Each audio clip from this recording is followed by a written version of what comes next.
మొదటి కొరింథీయులకు రాసిన పత్రిక 5వ అధ్యాయము 6, 5, 6, 7 వచనాలు మనం చదువుకుంటూ వచ్చాం. 6, 7, 8 వచనాలు మనం చదువుకుంటూ వచ్చాం. మీరు అతిశయపడుట మంచిది కాదు, పులిసిన పిండి కొంచెమైనను ముద్దంతయు పులియచేయునని మీరు ఎరుగరా? మీరు పులిపిండి లేని వారు గనుక క్రొత్త ముద్ద అవుటకై ఆ పాతదైన పులిపిండిని తీసి పారవేడి. ఇంతేకాక క్రీస్తు అని మన బస్తా పశువు వధింపబడెను గనుక పాతదైన పులిపిండితోనైనను దుర్మార్గతయు దుష్టత్వమును పులిపిండితోనైనను కాకుండా నిష్కాపట్యమును సత్యమును పులియని రొట్టెతో పండుగ ఆచరించుము. కనుక ఇక్కడ మరి అపోస్తలుడైనటువంటి పౌలు ఇజ్రాయేలు చేసినటువంటి ఆ యొక్క పస్కా పండుగ లేక ఆ పులియని రొట్టెల పండుగను జ్ఞాపకం చేస్తూ ఉంటున్నాడు. అది ఏ విధముగా మరి ప్రభువైనటువంటి యేసుక్రీస్తు వారు నెరవేర్చబడుతూ వచ్చిందో అది కూడా జ్ఞాపకం చేస్తూ ఉంటున్నాడు. అది మాత్రమే కాకుండా పులియనటువంటి ఆ యొక్క జీవితము లేకపోతే పులియనటువంటి ఆ యొక్క రొట్టెలు, పులియనటువంటి ఆ యొక్క పిండి ముద్ద వంటిదిగా మన క్రైస్తవ జీవితం కూడా ఉండాలని జ్ఞాపకం చేస్తూ ఉంటున్నాడు. ఈ యొక్క కొరింథీ సంఘములో మరి కొన్ని పొరపాట్లు కనపడతా ఉంటున్నాయి, కొన్ని బలహీనత కనపడతా ఉంటున్నాయి. ఆ పై వచనాల్లో మనం గమనిస్తే మరి కొద్దిమంది ఉంటున్నారు అక్కడ, లేకపోతే మరి కొన్ని రకాలైనటువంటి పొరపాటులు ఆ యొక్క బలహీనతలు ఒక వ్యక్తిలో కనబడతా ఉంటా ఉన్నాయి. ఆ యొక్క మరి సంఘము ఒక వ్యక్తిలోనే ఆ యొక్క పొరపాటు ఉన్నదిలే, లేకపోతే చిన్న పొరపాటునే, లేకపోతే పెద్ద పొరపాటునే కొంచెంలే అనుకుంటూ అదే పాపముతో లేకపోతే అదే బలహీనతతో వారు బ్రతుకుతూ ఉంటున్నారు. అయితే పౌలు జ్ఞాపకం ఇస్తున్నాడు కదా, ఏమనంటే అది చిన్న పాపమా పెద్ద పాపమా అని కాదు, ఒకరు చేసినటువంటి పాపమా లేకపోతే మంది చేసినటువంటి పాపమా అని కాదు, కానీ కొంచెమైనా సరే అది పులిసినటువంటి కొంచెమైనా సరే అది పిండి అంతా కూడా ముద్దంతా కూడా ఏం చేస్తుంది, అది పులియ చేస్తూ ఉంటా ఉన్నది. మన యొక్క జీవితంలో కూడా సోదరి ఈ యొక్క సందర్భం ద్వారా ఈ యొక్క మాట ద్వారా జ్ఞాపకం చేసుకోవాల్సినటువంటి విషయం ఏమిటనగా, మనము ఎంత మరి ఆత్మీయమైనటువంటి అనుభవాలు కలిగి ఉన్నామా అనేటటువంటిది ఒక మరి ఎత్తైతే, రెండో ప్రక్కన ఎంత సంపూర్ణులుగా ఉంటున్నామా అనేటటువంటిది రెండవ ప్రాముఖ్యమైనటువంటి విషయం. మన యొక్క జీవితంలో ఎంత సంపూర్ణత కలిగి ఉంటున్నాం, ఇంకా ఏమైనా సరే ఆ యొక్క పులిసినటువంటిది లేకపోతే ఆ యొక్క పనికిరానటువంటిది దుష్టత్వము దుర్మార్గం అనేటటువంటి ఆ యొక్క పులిసినటువంటి అనుభవాలు లేకపోతే గత జీవితం ఇంకేమైనా సరే మిగిలి ఉన్నదా, లేకపోతే మనము సంపూర్ణంగా ప్రభు కొరకై క్రొత్త ముద్దవలే క్రొత్త జీవితము కలిగినటువంటి వారముగా ఉంటున్నామా అనేటటువంటిది ప్రశ్న. అనేక సార్లు మన యొక్క క్రైస్తవ జీవితంలో మనము కాంప్రమైజ్ అవుతూ ఉంటాం. అనగా మన యొక్క జీవితం అనేక రకాలైనటువంటి ఆత్మీయ అనుభవాలు ప్రవహిస్తున్నాడు. శ్రేష్టమైనటువంటి వాక్యము, శ్రేష్టమైనటువంటి ఆరాధన, ప్రార్థన, సహవాసము, బల్ల, ఇంకా రకరకాలైనటువంటి ఆత్మీయ అనుభవాలు ప్రభు మనకి ఇస్తూ ఉంటున్నాడు. అయితే వాటితో పాటు కొన్నిసార్లు అనేక పర్యాయాలలో లేకపోతే అనేక మంది యొక్క జీవితాలలో ఆ యొక్క మరి ఆ యొక్క బలహీనతలు అనేటటువంటివి, చిన్న చిన్న బలహీనతలు అనేటటువంటివి కనబడుతున్నాయి. దానినే ఇక్కడ కొంచెము పులిసినటువంటి ముద్ద అంటున్నాడు పౌలు. అది కొంచెమైనా సరే అది చివరికి ఏం చేస్తా ఉన్నదంటే ఆ యొక్క ముద్ద అంతటినీ కూడా పాడు చేస్తా ఉన్నది. అది చిన్నదైనా సరే, అది చిన్న బలహీనత అయినా సరే, నీ నా జీవితంలో అది చిన్న అపవిత్రత అయినా సరే, అది చిన్న దేవుడు కోరదగినటువంటిది అయినా సరే, లేకపోతే చిన్న దుష్టత్వమైనా సరే, చిన్న పాపమైనా సరే, అది ఎంత చిన్నదైనా సరే చివరికి దాని వల్ల వచ్చినటువంటి ఫలితము చాలా మరి భీకరమైనటువంటిదిగా లేకపోతే గంభీరమైనటువంటిదిగా ఉంటున్నదని దేవుని యొక్క వాక్యంలో మనం చూస్తూ ఉంటున్నాం. అనేక సార్లు చిన్న చిన్న వాటిని చిన్న చిన్న బలహీనతలే అనుకుంటూ కాంప్రమైజ్ అవుతూ మన యొక్క జీవితంలో మనం ముందుకు వెళ్తూ ఉంటాం. సరేలే, ఈ చిన్న బలహీనతే కదా నా యొక్క జీవితంలో ఉన్నది, వేరే వారికి తెలియకపోవచ్చు, నీకు తెలుసు, నాకు తెలుసు, దేవునికి తెలుసు. మన యొక్క వ్యక్తిగత జీవితములలో మనము కలిగినటువంటి అపవిత్రతలు, మనము కలిగినటువంటి ఆ యొక్క మరి బలహీనతలు ఎవరు తెలియకపోయినప్పటికీ, ఎవరు చూడకపోయినప్పటికీ అది మనకి బాగా స్పష్టంగా తెలుసు. ఎందుకంటే పరిశుద్ధాత్మ దేవుడు మనకి తెలియపరుస్తాడు. దేవుని యొక్క వాక్యం చదువుతున్నప్పుడు మనకి బలహీనతలు అనేటటువంటివి స్పష్టంగా దేవుడు బయలుపరుస్తాడు. ఎవరు ఎత్తి చూపించినా చూపించకపోయినప్పటికీ నీ మనస్సాక్షిని యొక్క జీవితంలో తెలియపరుస్తా ఉన్నది. అందుకనే పౌలు అంటున్నాడు కదా, ఆ యొక్క పండుగను ఆచరించక మునుపు, లేకపోతే పండుగను ఎలాగ ఆచరించాలి, పులియనటువంటి రొట్టెలతో, లేకపోతే పులియనటువంటి జీవితంతో, లేకపోతే సంపూర్ణముగా మరి పరిశుద్ధమైనటువంటి జీవితంతో ఆ యొక్క పులియని రొట్టెలటువంటి లేకపోతే పస్కా పండుగను ఆచరించాలని మరి ఆ యొక్క పౌలు జ్ఞాపకం చేస్తున్నాడు. ఈ కొద్ది కాల సమయంలో సోదరి మనం కూడా ప్రభు యొక్క బలలో పాలు పొందడానికి కొరకే వచ్చాం. అయితే మన యొక్క జీవితంలో కూడా మరి పులిసినటువంటిది ఏమైనా ఉన్నదా? దేవుడు కోరదగినటువంటిది ఏమైనా ఉన్నదా? అసంపూర్ణతలు ఏమైనా ఉన్నాయా? బలహీనతలు ఏమైనా ఉన్నాయా? అవి మనం స్పష్టంగా తరచి చూసుకొని వాటిని విడిచిపెట్టి వాటిని పోగొట్టుకొని ప్రభు యొక్క బలలో పాలు పొందవలసిన వారిని ఉంటున్నాం. ఎందుకనగా అవి చిన్నవేన వదిలిపెట్టుకుంటే, అవి చిన్న పొరపాట్లే, చిన్న బలహీనతలను వదిలిపెట్టుకుంటే మన యొక్క జీవితం అంతా కూడా సంపూర్ణంగా నష్టపోతాం. మనకి ఆత్మీయ జీవితం అంతా కూడా వ్యర్థమైపోతుంది. మన యొక్క భక్తి జీవితం అంతా కూడా వ్యర్థమైపోతా ఉంటుంది. రండి, ఈ యొక్క మరి ఉదయకాల సమయంలో మనము మరి ఇంకా పులిసినటువంటి జీవితము అంటే ఏంటి? కేవలం పౌలు మాత్రమే కాకుండా యేసుక్రీస్తు వారు కూడా ఈ యొక్క పులిసినటువంటి మరి పిండిని గురించి మాట్లాడుతూ వచ్చాడు. ఆయన 3 విషయాలను జ్ఞాపకం చేస్తూ వచ్చాడు. ఆ యొక్క 3 విషయాలను మనము క్లుప్తంగా జ్ఞాపకం చేసుకుని వాటిని బట్టి మన యొక్క జీవితాలను పరీక్షించుకొని ప్రభు యొక్క బలలో పులియనటువంటి జీవితంతో పాలు పొందుట కొరకై మనము ప్రయత్నం చేద్దాం. రండి, 2 వచనాలు చదువుకుందాము. మొట్టమొదటిగా మార్కు సువార్త 8వ అధ్యాయము. మార్కు సువార్త 8వ అధ్యాయము 15వ వచనాన్ని అందరూ కూడా కలిసి చదువుకుందాం. మార్కు సువార్త 8వ అధ్యాయము 15వ వచనము. ఆయన చూచుకొనుడి పరిసయ్యులు, అది కలిసి చదువుకుందాం. పరిసయ్యులు పులిసిన పిండిని గూర్చియు హేరోదు పులిసిన పిండిని గూర్చియు జాగ్రత్త పడునని వారిని హెచ్చరింపగా. ఇక్కడ 2 విషయాలు ప్రభువైనటువంటి యేసుక్రీస్తు వారు చెప్తా ఉంటున్నాడు. ఏమని చెప్తున్నాడు? మీరు చూచుకొనుడి. ఎవరు పులిసిన పిండి అంట? ఎవరు పులిసిన పిండి? పరిసయ్యుల పులిసిన పిండి. రెండోది అంటున్నాడు ఏమని? హేరోదు పులిసిన పిండి అంటున్నాడు. 2 విషయాలు. మరొక మాట చదువుకుందామండి. మత్తయి సువార్త 16వ అధ్యాయం. అటువంటి సందర్భమే, అదే సందర్భమే లేక అయితే పరిశుద్ధాత్మ దేవుడు మరొక విధముగా ఇదే మాటను మనకు తెలియపరచాలని కోరుతా ఉంటున్నాడు. మత్తయి సువార్త 16వ అధ్యాయము. మత్తయి సువార్త 16వ అధ్యాయము 6వ వచనాన్ని అందరూ కూడా కలిసి చదువుకుందాం. 6వ వచనము. ఇప్పుడు యేసు చూచుకొనుడి పరిసయ్యుల సద్దుకయ్యుల అను వారి పులిసిన పిండిని గురించి జాగ్రత్త పడుడి అంటున్నాడు. చూచుకొనుడి, జాగ్రత్త పడుడి. పరిసయ్యులను, రెండోది ఏంటి అక్కడ? సద్దుకయ్యులు అనేటటువంటి వారి యొక్క పులిసినటువంటి పిండిని గురించి జాగ్రత్త పడుడి. యేసుక్రీస్తు వారు 3 విషయాలు జ్ఞాపకం చేస్తా ఉంటున్నాడు. పులిసినటువంటి పిండిని గురించి, లేకపోతే ఈ యొక్క మరి ఆ యొక్క పులిసినటువంటి జీవితము, కోరదగినటువంటి జీవితము. సోదరి మొట్టమొదటిగా అంటున్నాడు పరిసయ్యులు, రెండోదిగా ఎవరు? హేరోదు యొక్క పులిసిన పిండి, మూడోదిగా సద్దుకయ్యులు. ఈ 3 విషయాలు, ఈ యొక్క 3 రకాలైనటువంటి ప్రజలు, 3 రకాలైనటువంటి గుణములకు సాదృశ్యం.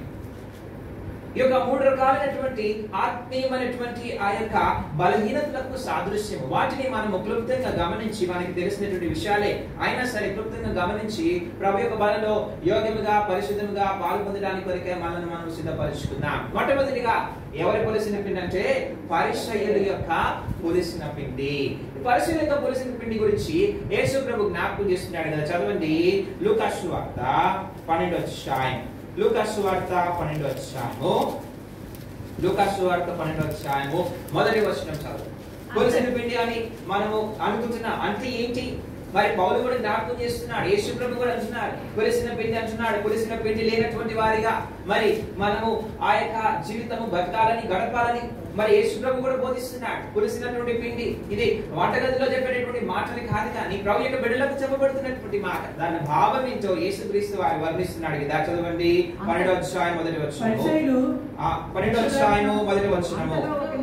అంతలో ఒకరినొకడు త్రొక్కుకొనినట్లు వేల కొలది జనులు కూడినప్పుడు ఆయన తన శిష్యులతో మొదట ఇట్లని చెప్పసాగాడు, పరిసయ్యుల వేషధారణ అను పులిసిన పిండిని గురించి జాగ్రత్త పడండి.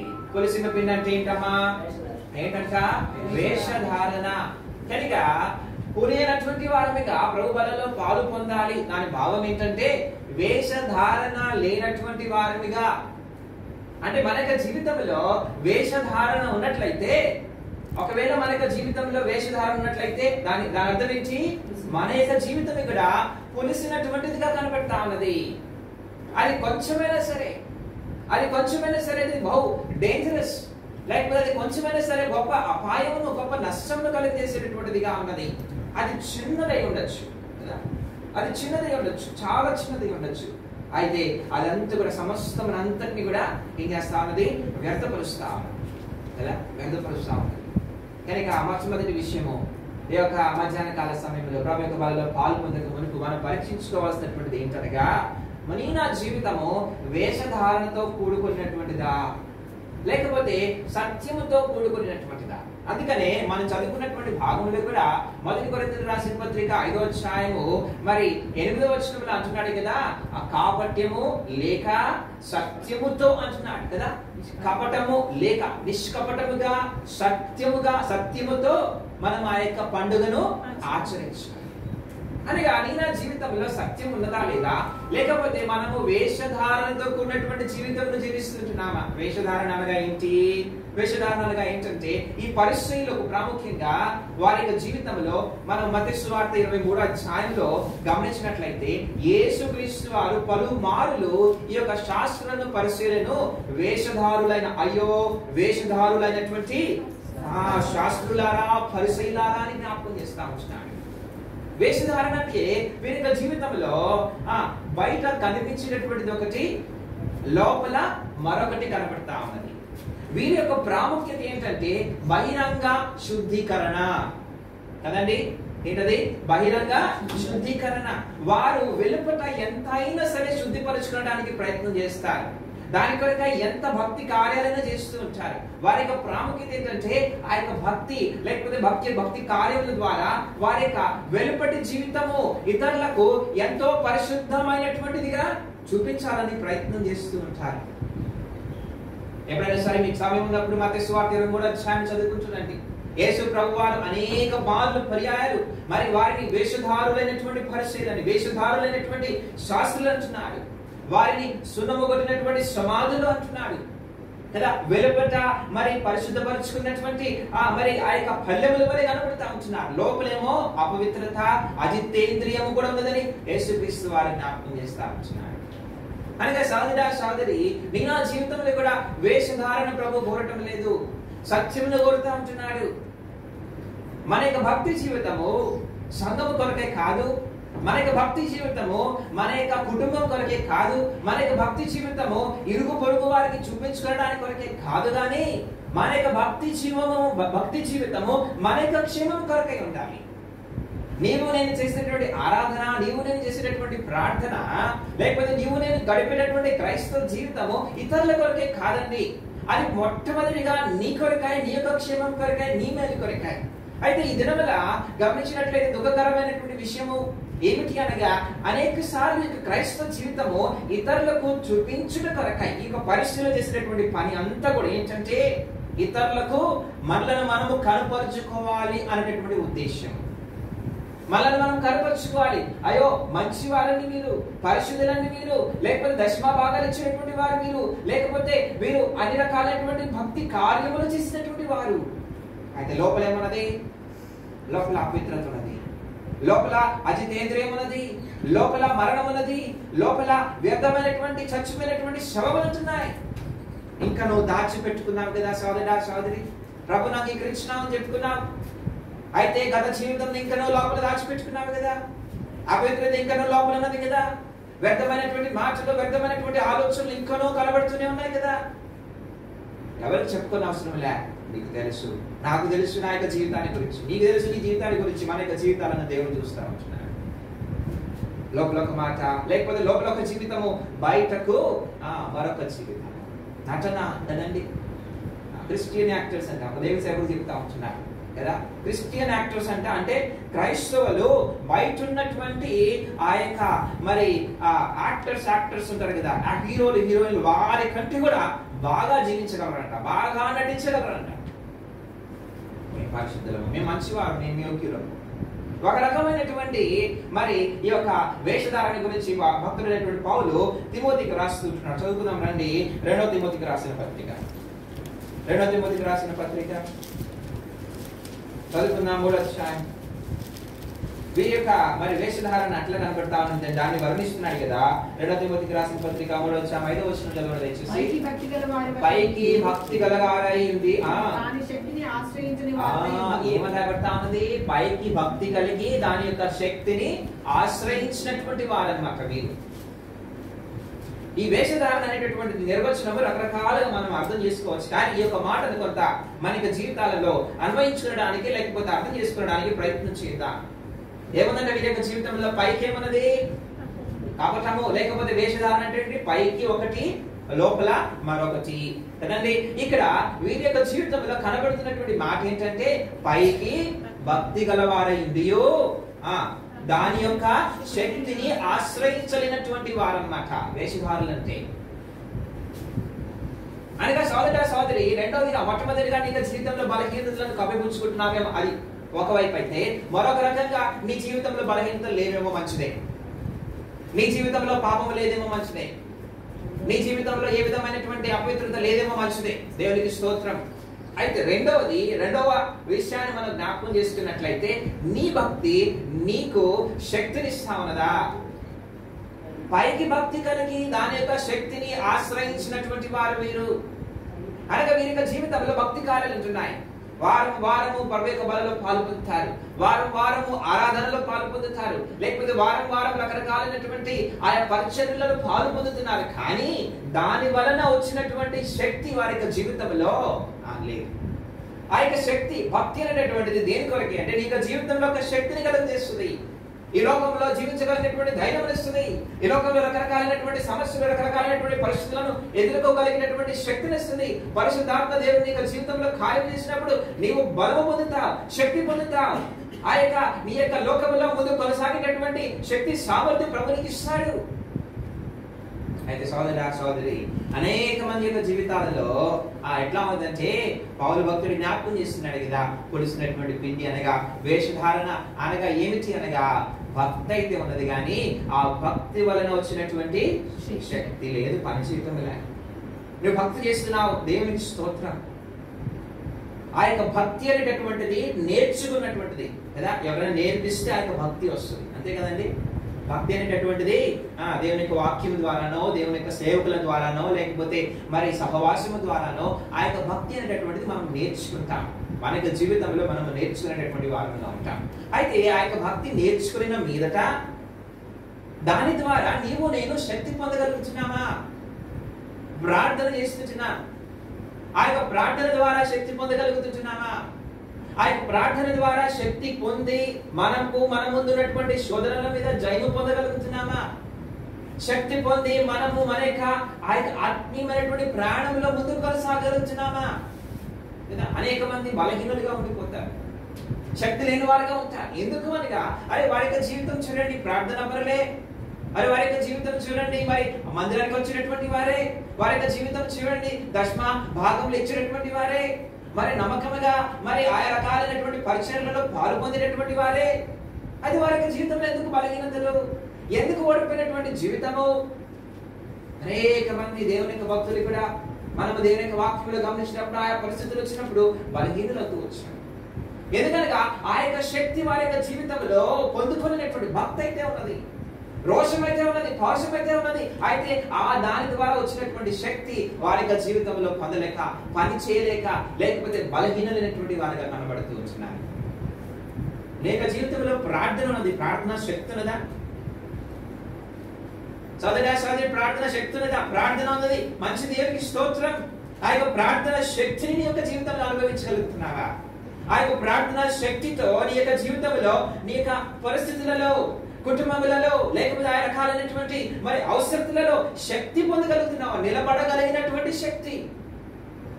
పౌలు భక్తుడు ఎఫెసీయులకు రాసిన పత్రిక 6వ అధ్యాయంలో అంటున్నాడు కదా, ఆ యొక్క అపవాది ఎదుట నిలబడగలిగినటువంటి శక్తిని పొందుట కొరకు అంటున్నాడు. ప్రార్థన ఒకటి, ప్రార్థన శక్తి కలిగినటువంటి మరొకటి. సోదరి, నీ నా జీవితంలో భక్తి ఉంది, భక్తి ద్వారా వస్తున్నటువంటి శక్తి నీ యొక్క జీవితంలో ఉన్నదా? పని చేస్తా ఉన్నదా? లేకపోతే నామకార్థమైనటువంటి జీవితం అని జ్ఞాపకం ఉంచుకో. అది వేషధారణతో కూడినటువంటి జీవితం అని జ్ఞాపకం ఉంచుకో. నేను ఎంతకాలం చేసినా సరే ఆ యొక్క భక్తి దానివల్ల ఎటువంటి ఉపయోగము సంఘముకు ఉండదు, నీకు ఉండదు, నీ కుటుంబానికి ఉండదు, ఏ విధమైనటువంటి ఉపయోగం ఉండదు. సమయాన్ని వ్యర్థం చేసుకుంటున్నాం అంతే. పరిశుద్ధాత్మ దేవుడు నీ యొక్క జీవితంలో ఉన్నాడు. దేవునికి స్తోత్రం. పరిశుద్ధాత్మ దేవుడిని పొందినావు. నీ యొక్క జీవితంలో పరిశుద్ధాత్మ దేవుని యొక్క మరి నడిపింపు కలిగినావు. దేవునికి స్తోత్రం కదా. అనేక సార్లు పరిశుద్ధాత్మ దేవుడు దేవునికి వాక్యం ద్వారా మనకి నడిపింపునిస్తాడు, బోధిస్తాడు, నడిపిస్తాడు కదా, తెలియపరుస్తాడు, ఆదరిస్తాడు. అయితే ఆ పరిశుద్ధాత్మ దేవుని యొక్క శక్తిని పొందినావా? నువ్వు శక్తిని కలిగి ఉంటున్నావా? పరిశుద్ధాత్మ దేవుని యొక్క శక్తిని కలిగి నీ యొక్క జీవితంలో మరి నిర్ణయాలు తీసుకోగలుగుతున్నావా? నీ యొక్క జీవితంలో పరిశుద్ధాత్మ దేవుని యొక్క శక్తిని కలిగి ఈ లోకంలో మరి ధైర్యంగా నిలబడగలుగుతున్నావా? శక్తి కలిగి ఆ యొక్క పరిస్థితులను ఎదుర్కోగలుగుతున్నావా? ఎప్పుడు చూసినా సరే అయ్యే ప్రార్థన మన యొక్క జీవితంలో, ఎప్పుడు చూసినా సరే బలహీనమైనటువంటి వారమని ఒప్పుకుంటున్నాం. ఎప్పుడు చూసినా సరే మరి ఆ యొక్క మరి బలహీనతలలోనే బ్రతుకుతూ అలానే ఒప్పుకుంటూ అయ్యా బలహీనులు ఒప్పుకుంటూనే ఉన్నాం కదా. మనకు ప్రార్థనలు మారలేదు, మనకు జీవితాలు మారలేదు. పరిశుద్ధాత్మ దేవుడు రకరకాలైనటువంటి మరి ఆ యొక్క మరి ఆ కార్యములు లేకపోతే పరిశుద్ధాత్మ దేవుని యొక్క కార్యములు అనేక విధాలుగా దేవునికి బిడ్డలలో ప్రత్యక్షమవుతూ ఉంటాయి. అది మొట్టమొదటిగా మారు మనస్సు కలిగినటువంటి అనుభవం లేకపోతే పాప క్షమాపణ అనేటువంటి పశ్చాత్తాపం కలిగించినటువంటి అనుభవం నుంచి ప్రారంభించి ఆ యొక్క శక్తి అనేటటువంటి పరిశుద్ధాత్మ దేవుని యొక్క శక్తి అనేటటువంటి మన యొక్క జీవితంలో ప్రత్యక్షమైనప్పుడు ప్రభు కొరకై ఆ రకాలుగా సంఘంలోని సమాజంలోని మనం వాడబడేటటువంటి వారిగా ఉంటాం. ఆయన యొక్క మరి వరములైనటువంటి మన జీవితాల ద్వారా ప్రత్యక్షమై శక్తి కలిగినటువంటి వారముగా ప్రభు కొరకై నిలబడగలిగినటువంటి వారముగా ఉంటాం. ప్రశ్న ప్రార్థన చేస్తున్నామని కాదు, ప్రశ్న యొక్క జీవితంలో పరిశుద్ధాత్మ ఉన్నదని కాదు, నువ్వు పరిశుద్ధంగా జీవిస్తున్నావని కాదు, శక్తి కలిగినటువంటి వాడిగా జీవిస్తున్నావా లేదా అనేటటువంటిది ప్రశ్న. అంత్య దినములలో ఇటువంటి వారు ఉంటారని పౌలు భక్తుడు జ్ఞాపకం చేస్తున్నాడు. అంటే ఏంటి? ప్రారంభ దినములలో ఇటువంటి వారు కాదండి. భక్తునది భక్తితో పాటు భక్తిని మరి ఆయనకు వచ్చినటువంటి శక్తిని ఆశ్రయించినటువంటి వారు, ఆయన ఆశ్రయించి దాని కొరకై మరి ఆ యొక్క శక్తిని పొంది ప్రభు కొరకై రోషముతో పౌరుషంతో జీవించినటువంటి వారు ఆయన దినములలో ఉంటూ వచ్చారు. కనుక పరిస్థితులు ఎటువంటి వారంటే ఎటువంటి వారమా? పులిసినటువంటి పిండి అనేటటువంటి స్వభావము కలిగినటువంటి వారు, అనగా వేషధారణ స్వభావం. అది వేషధారణ స్వభావం, అది భక్తి మాత్రము కనబెడతా ఉన్నది. సోదరుడా సోదరి, లోకంలో అనేక మతాలు ఉన్నాయి, అనేక మతాలలో భక్తి ఉన్నది. అదొక మతము, మనది కూడా ఒక మతము, లేకపోతే మనది కూడా ఒక మార్గం అని చెప్పుకుంటూ ఆ యొక్క మతము ద్వారా బోధించబడుతున్నటువంటి భక్తిని చేసుకుంటూ పోతున్నావేమో, అది నిన్ను పరలోకానికి తీసుకువెళ్ళదు. జ్ఞాపకం చేసుకో. భక్తి కలిగి దాని యొక్క శక్తి, ఆ యొక్క శక్తిని ఆశ్రయించినప్పుడు నీకు జీవితాన్ని పరిశుద్ధపరుస్తుంది, నీకు కుటుంబాన్ని పరిశుద్ధపరుస్తుంది, నీకు నిన్ను నీ యొక్క కుటుంబంలో మరి బలమైనటువంటి వాణిగా నిలబడుతుంది. అది మాత్రమే కాదు, నిన్ను నీ యొక్క సమాజంలో బలమైనటువంటి వాణిగా నిలబడుతుంది, సంఘంలో బలమైనటువంటి వాణిగా నిలబడుతుంది. అయితే మన జీవితంలో ఎట్లా ఉన్నామంటే భక్తి మాత్రమే చేస్తా ఉంటున్నాం, అది మాత్రమే సంతోషం. వచ్చి వినటం, దేవుని యొక్క వాక్యం వినటం, ఇదే పరలోకం అనుకుంటున్నాం మనం, ఇదే అది అల్టిమేట్ థింగ్ అనుకుంటున్నాం మన యొక్క జీవితంలో, ఇది చాలులే అనుకుంటూ ఉన్నాం మన యొక్క జీవితంలో, దీనికంటే మించింది ఏమి లేదు అనుకుంటూ ఉన్నాం. ఏమి కాదని జ్ఞాపకం చేసుకోవాలి. పైకి భక్తి కలిగి ఏంటదా?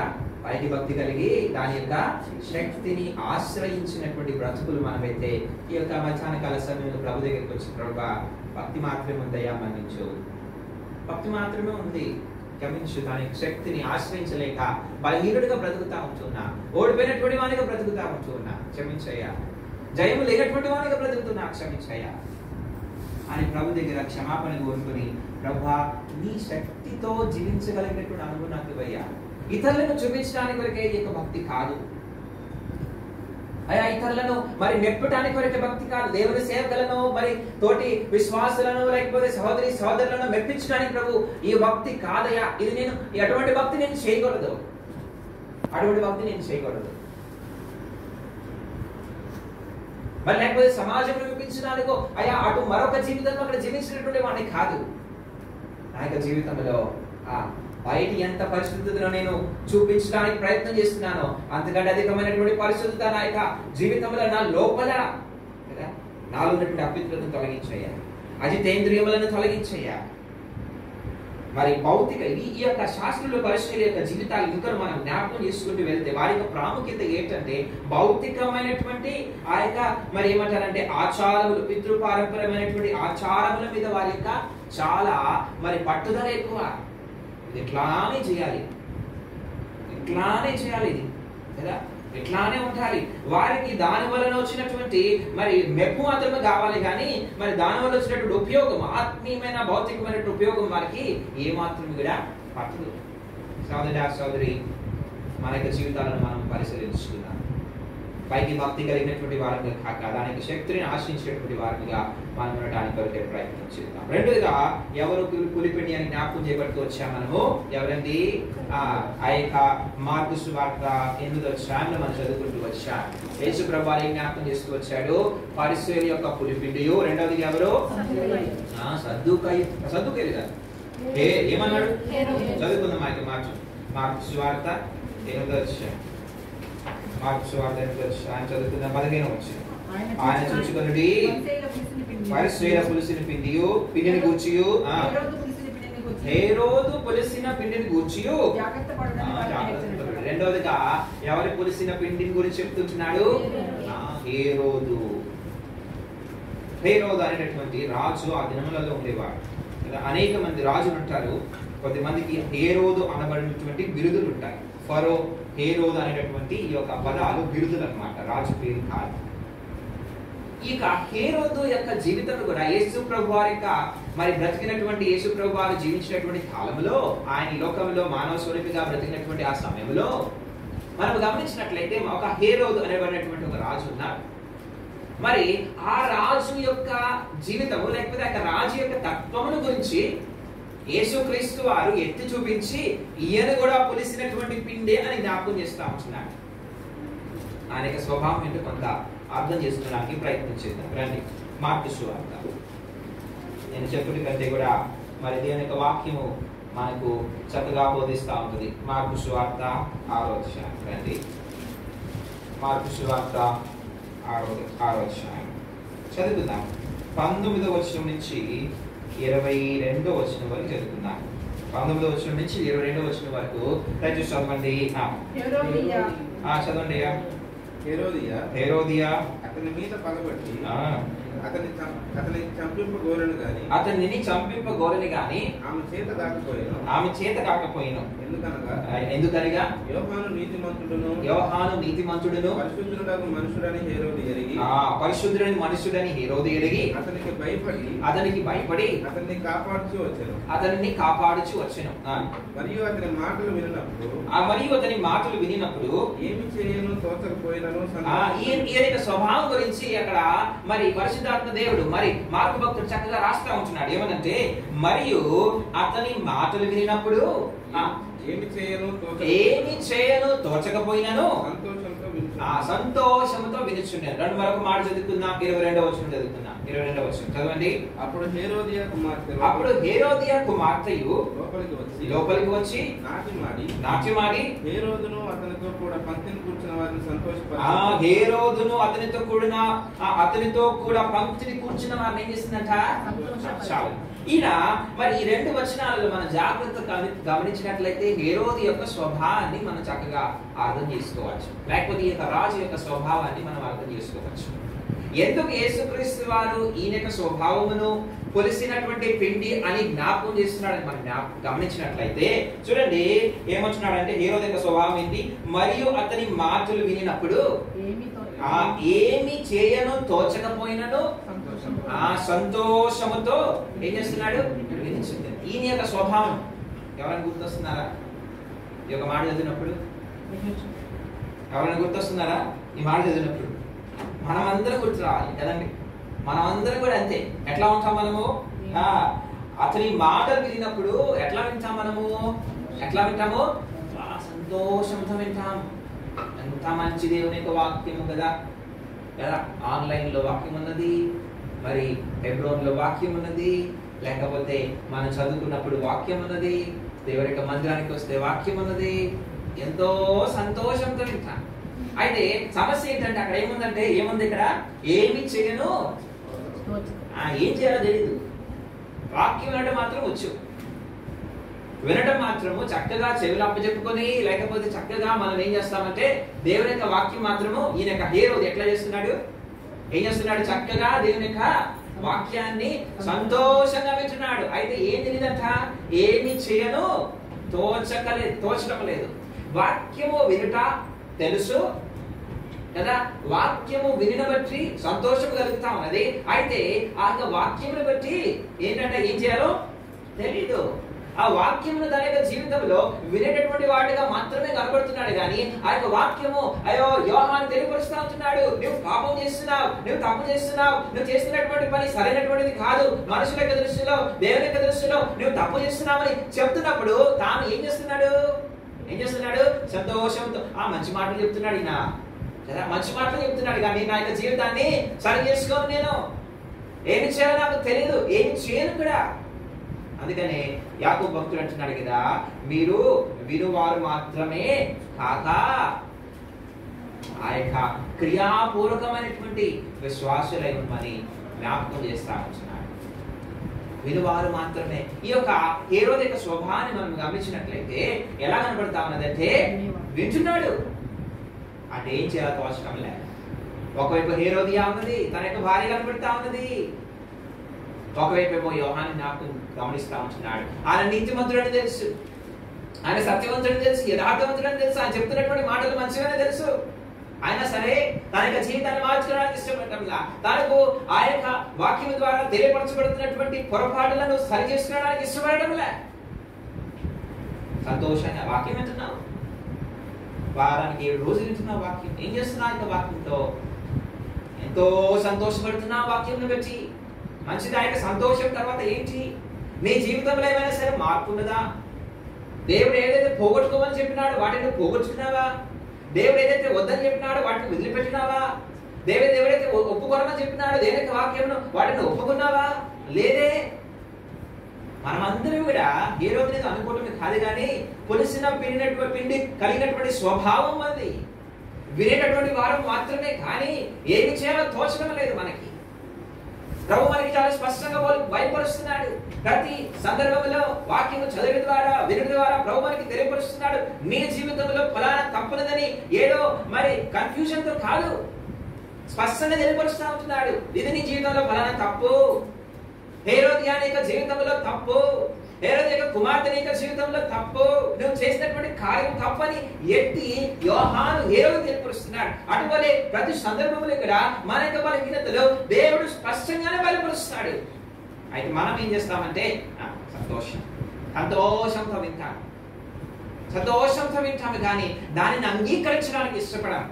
వినేటటువంటి వారు కానీ ఉంటున్నాము కానీ మన యొక్క జీవితంలో ఏ మాత్రం కూడా మరి కార్యరూపకము దాల్చినటువంటి క్రైస్తవ జీవితము మనము లేకపోతే ఆ యొక్క క్రైస్తవ వాక్యమును మన యొక్క జీవితంలో మనం నిల్చుకుంటాం. ఎందుకంటే హృదయం అంతా కఠినం అయిపోయింది.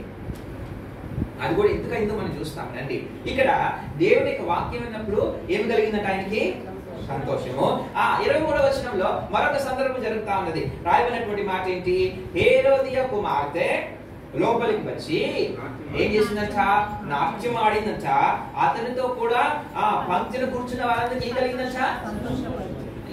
ఇది హేరోదు యొక్క స్వభావం. ఇది పులిసిన పిండి యొక్క స్వభావం, లేకపోతే పులిసిన పిండి యొక్క స్వభావం యొక్క గుర్తింపుని మనం జ్ఞాపకం చేసుకోవాలి. ఆయనకి ఏదైనా సరే సంతోషమే. హేరోదుకి ఏంటి? వాక్యం చెప్పినా సంతోషమే.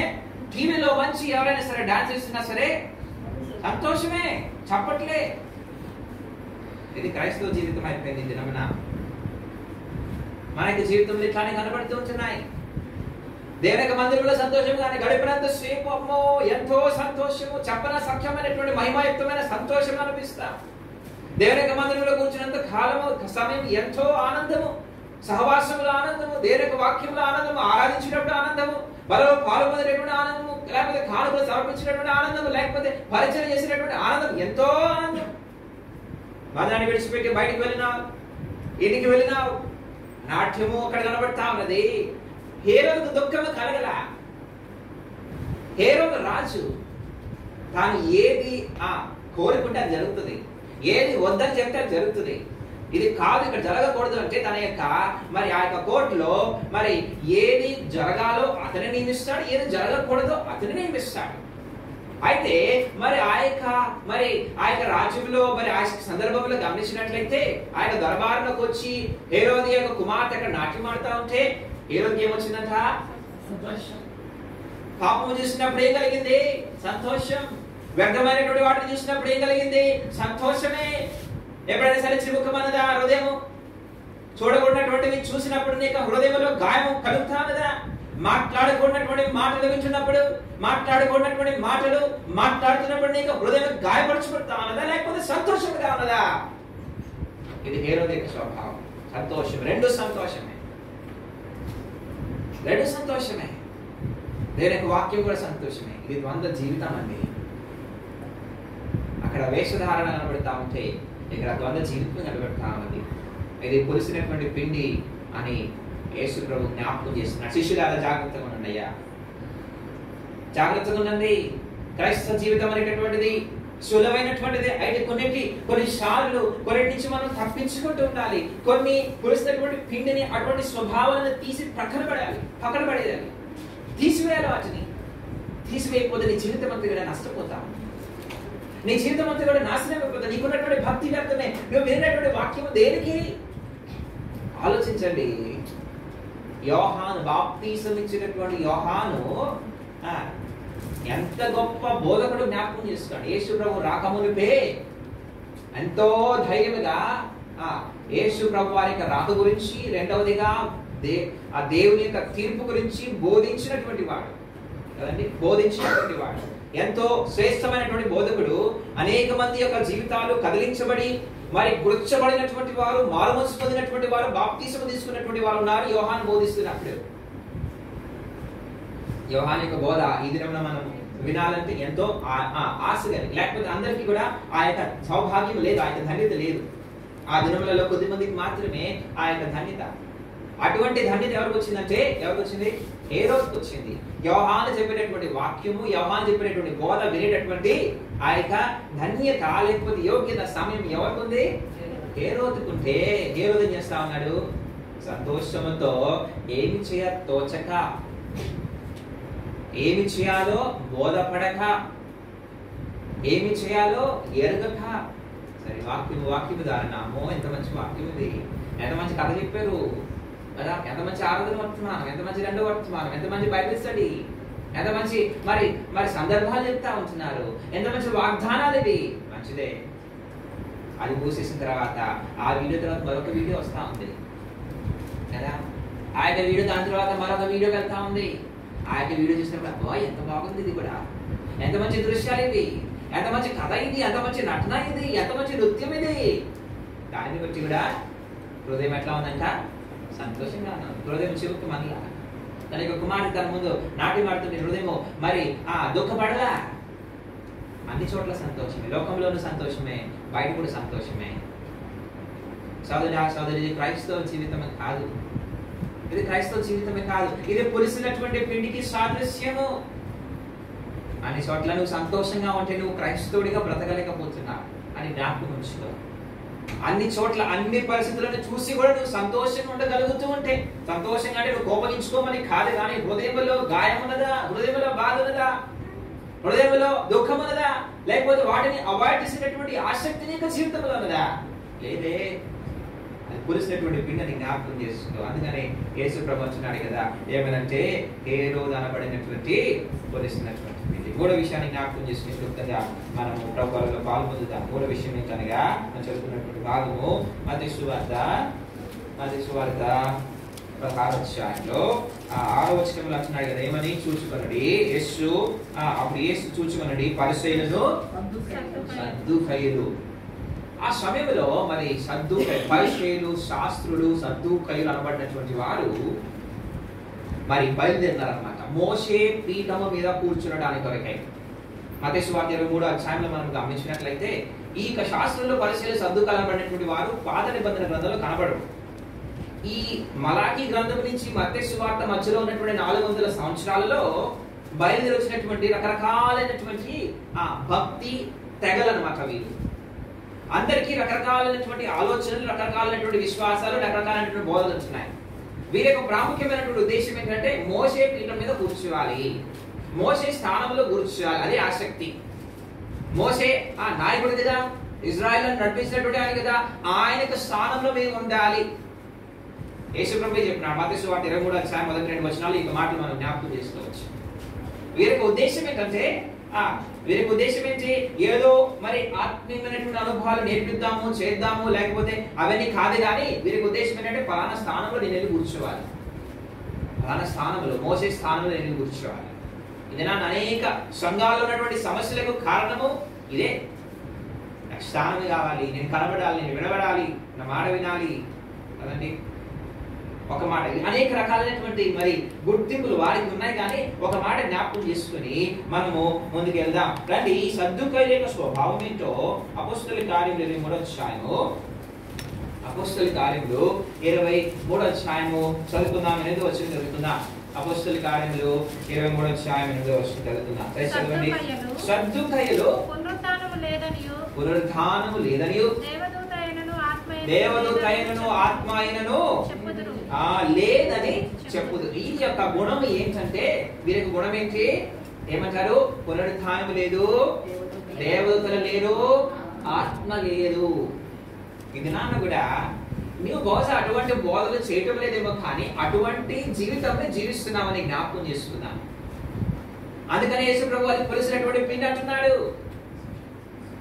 వీరి యొక్క జీవితంలో ఏమంటున్నారంటే సద్దుకైలు అనగా పునరుద్ధానము లేదని చెప్పినటువంటి వారు.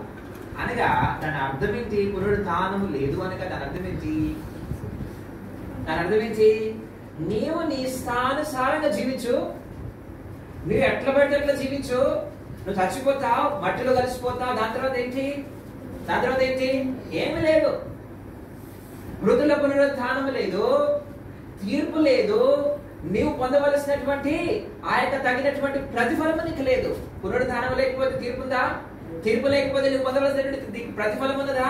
అది మరణమైనా సరే జీవమైనా సరే ఉన్నదా? లేదు కదా. ఈ దినాన్ని అనేక మంది క్రైస్తవులు కూడా ఇట్లానే బ్రతుకుతారు. ఏమనంటే ఆ పునరుద్ధానము లేదనేటువంటి ఆ యొక్క ఆలోచనతో బ్రతుకుతారు. లేకపోతే వారికి బోధించబడుతున్నప్పటికీ అయ్యా యేసు ప్రభు వస్తున్నాడు, యేసు ప్రభు తీసుకుని వెళ్తాడు, యేసు ప్రభు యొక్క రాకడ ఆలస్యమైతే నువ్వు చనిపోవాలి, మరి సమాధిలో పెట్టబడాలి. ఎవరు చూపించాలి తర్వాత కదా కదండి. అనేక సార్లు మన యొక్క జీవితాలు ఎట్లా ఉంటాయి అంటే ఒకనొక సమయంలో యేసు ప్రభు ముందు మనం నిలబడాలి, ఆయన ఎదుట మనము తీర్పు తీర్చబడతాము అనేటటువంటి భయం లేనటువంటి జీవితాలు జీవిస్తూ ఉంటాం. ఇది సద్దుకైల యొక్క స్వభావం.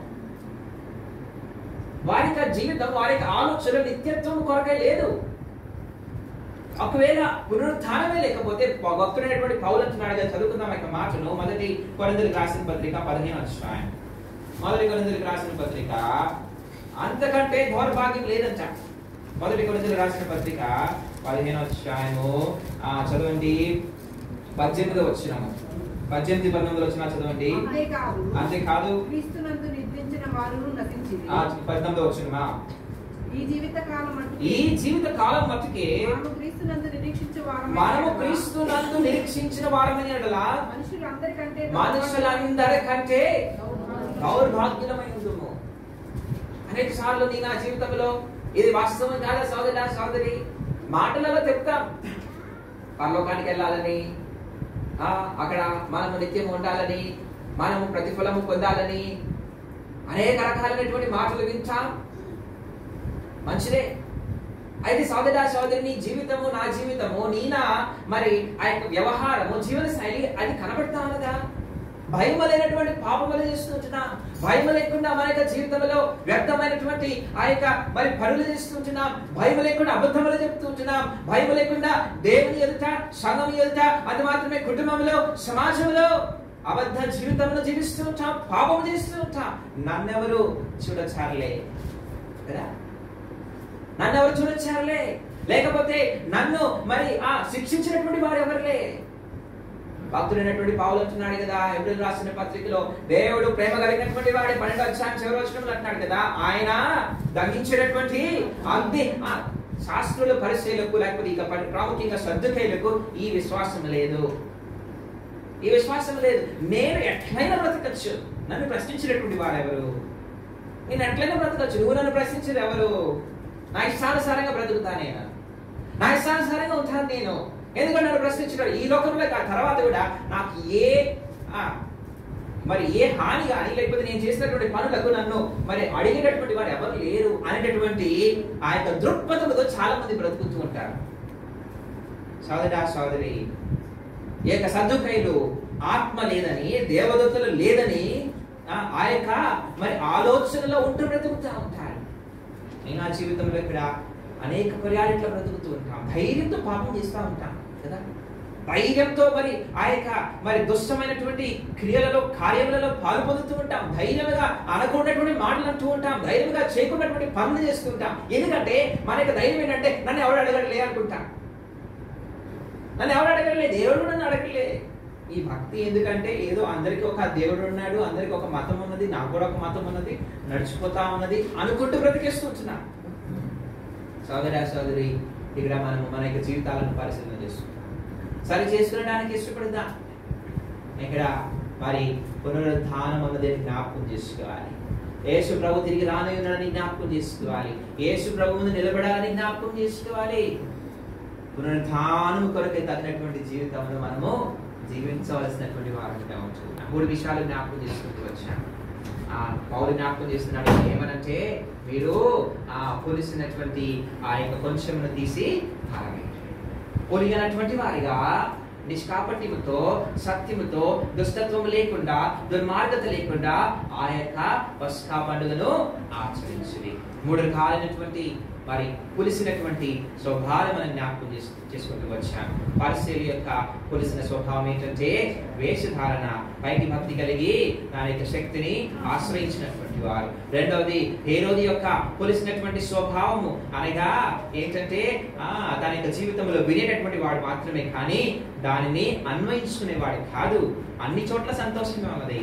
మూడవది గమనించినట్లయితే సద్దుకైలు యొక్క పులిసినటువంటి స్వభావం ఏమిటనగా అది పునరుద్ధానం లేదు.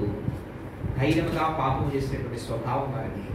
సోదరి సరి చేసుకున్నాం. అటువంటి పులిసినటువంటి స్వభావం అనుకుంటే, పులిసినటువంటి గుణములు అనుకుంటే నాకు పాలు పొందకూడదని పౌలు జ్ఞాపకం చేస్తున్నాడు. దాన్ని వదిలిపెట్టుకుందాం, పోగొట్టుకుందాం, సరి చేసుకుందాం. ప్రభువాలను క్షమించు.